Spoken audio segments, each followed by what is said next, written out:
Well, Kabul has fallen. The president has fled, and now the Taliban is in control of Afghanistan once again. One of the Taliban's most senior officials declared the movement's swift victory over the government was an unrivaled feat. They faced little opposition as the president fled the country in secret before militants invaded the city on Sunday. The U.S. Army was in the country trying to fend off the Taliban for 20 years. But Biden's decision to stick to the withdrawals of troops has seen the group gain power once again.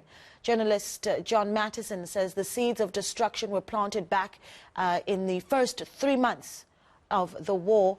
John joins us now. John, a good morning to you. Thank you so much for joining us. Clearly, some shocking news that we're hearing coming out of Afghanistan. I think paint a picture of not just the political landscape, but what things are really looking like on the ground, particularly for citizens in Afghanistan.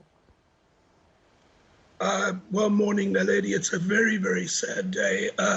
I've been talking to my friends in the UN and in Afghanistan, and people are very, very worried. The situation in different parts of the country are different. The Taliban is giving a lot of assurances that they'll leave doctors alone, that girls can go to school as long as they wear the hijab. But in other places, young men have been taken out and killed. Women have been beaten. It's a very unpredictable and uneven situation. Yeah, and then, of course, there is the secrecy around what happened at the presidential palace. I mean, what do we understand exactly about what that attack looked like? And do we know at this point where the president is? Yes, the president has left the country. We know that. He flew out yesterday, in fact. And basically, the Taliban have been able to walk in with almost no fighting at all in Kabul. They did, to some extent, negotiated and walked their way in, and they will take over all the American military supplies that were given to the Afghan army over 20 years. And a lot of talk around the U.S., particularly trying its very best to get their citizens out of there. How's that looking?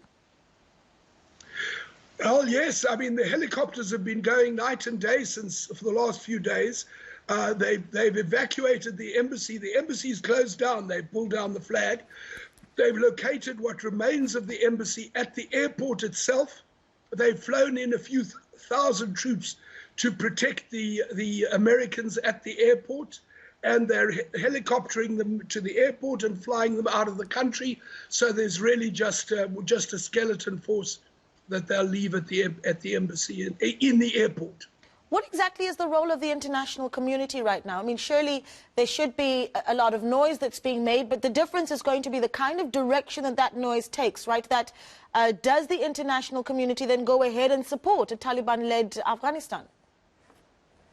Well, you see, everybody has been caught wrong-footed. I mean, you saw President Biden only a couple of weeks ago said there's no chance that it'll be like Saigon in 1975 when there were helicopters taking people off the roofs as the invasion came in. And that's very close to what has actually happened. So nobody predicted it, and the result is they're not ready for it. The international, I was with the United Nations in Afghanistan. The United Nations has made appeals, but they don't have the funding to act without the international community coming together and providing the forces, the finances to support them. Who will give them recognition? I think Russia and Pakistan, a few other countries will give them recognition fairly quickly.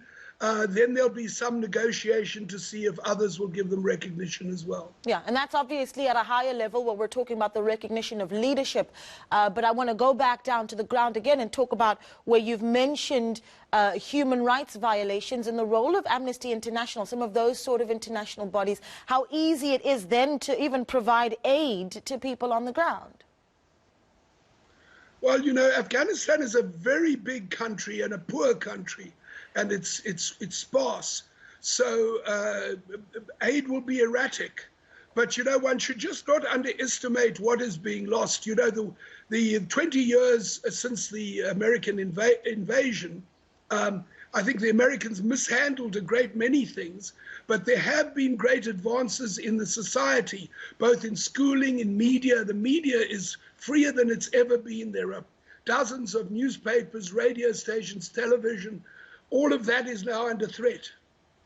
Yeah, I mean, it certainly is going to be a long time before we see some sort of resolution there. But what do you think should be said? And, you know, South Africa very often considers itself a country that really doesn't have a big voice in the international community, but it has proven over the past year that when we put our heads to it, we do have quite a bit of sway.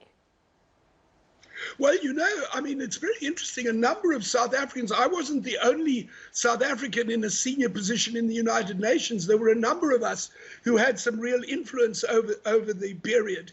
But in the current circumstances, South Africa would have to work with its allies. I mean, China is going to be a very influential factor there. And of course, we have a relationship with them in the BRICS countries. But yeah, look, South Africa is not a major player as a government in Afghanistan. Yeah, well, thank you so much for speaking to us. We really do appreciate that chat there, John Mattison, speaking to us.